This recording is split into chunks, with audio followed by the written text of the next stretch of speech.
Gusto ba ninyo matanggal ang original sin? Kaya kung namoy original sin, di mo makasulod sa gingharian sa langit. Kinanglan nga ka na makuha usa. Kabalo mo sa pagkuha. Dili sa kanunay pagsimba, dili sa kanunay pagampo. Una sa tanan, makuha ang original sin, pinaagi sa paghinulsol. Ginapangita ba ninyong gingharian sa langit? Niya, ginatudlo na nako sa inyo ha. Ang dalan pasulod. Ang dalan pasulod sa gingharian sa langit, paghinulsol. Unsang paghinulsol? Pagsaad, ngagikan karon Ginoo, not my will, but thine be done. Dili na ang akong pagbuot may matuman, ang imuha na. Kaya nga atong pagbuot mauna ang sala.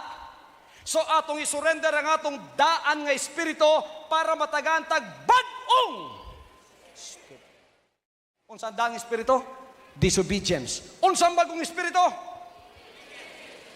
Kusga?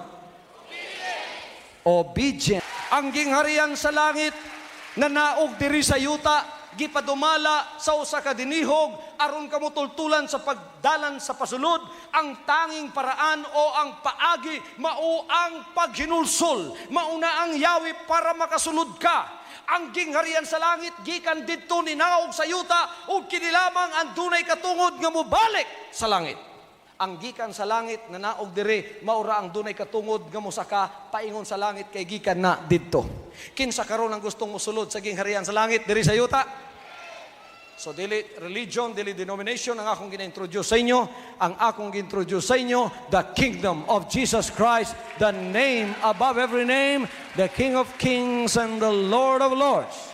Pagka mutanaw ang Ginoo ninyo, nag-ingon siya, kinahanglan matao mo pag-usab para makasulod sa gingharian.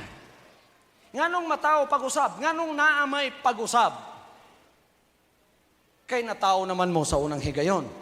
Ang tanang ni agig pagpanganak diri, tasang mo. So, na-born na mo for the first time. Ang inyong amahan may naghatag ninyong lawas, kaya inyong amahan lawas. Pero wapay naghatag ninyong espiritu, kaya inyong espiritu makasasala. Ang espiritu makasasala, patay sa tubangan sa Diyos. Manangingon siya, kinala matao mo pag-usab, gikan sa kuwa. Ang Diyos, espiritu, dili siya unod, espiritu siya. So, espiritu po ang iyang ihatag sa imuha. Kano sa niya mahatag ang bagong espiritu sa imo? Sa dihang maghinulsul ka. Pag hinulsul di mo, not my will, but thine be done. Unsay naitabo, ang Diyos naghimugso og bagong espiritu, gisulod sa imuha, gikan sa yaha. Pagkagikan na sa yaha, matawag mo na siya amahan. Huwag ikaw matawag na niya anak.